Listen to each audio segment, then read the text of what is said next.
धनवान और स्वर्ग का राज्य। मत्ती अध्याय 19 पद 23।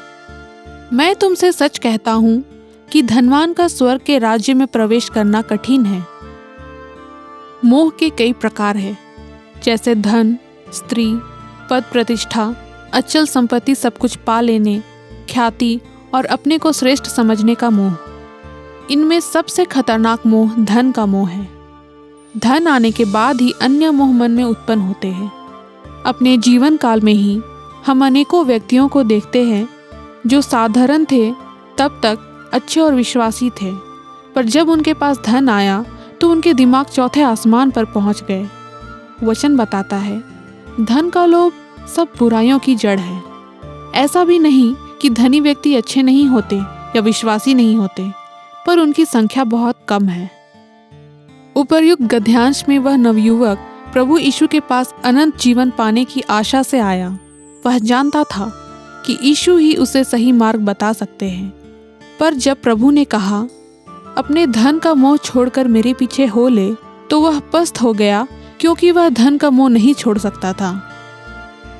अरविंद जेकब नाम के व्यक्ति ने, जो बहुत अच्छे शिक्षक और चर्च के सेवक थे, पता नहीं किस व्यक्ति ने उनके दिमाग में डाल दिया कि वह अगर निर्दलीय उम्मीदवार के रूप में विधायक चुनाव में खड़े हो जाए तो जीतने के बाद वे मंत्री पद पर भी पहुंच जाएंगे। जेकब मास्टर जी के पास पुश्तैनी धन खूब था, पर इसका उपयोग भेंट, दान अथवा सहायता के रूप में खर्च नहीं किया, बल्कि उनके जहन में यह बात भी घर कर गई कि विधायक व मंत्री बनने के बाद उनके पास अपार धन और ख्याति होगी। शुभ चिंतकों, घर वालों और सगे संबंधियों ने उन्हें समझाया कि धन और पद प्रतिष्ठा का लालच ना करें, पर उन्होंने एक ना सुनी। अपने पद से इस्तीफा दे वे राजनीति के अखाड़े में कूद पड़े, चुनाव में खड़े हो गए।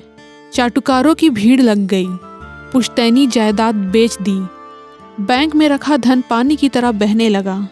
चुनाव हुए, परिणाम निकला, वे चारों खाने चित हो गए।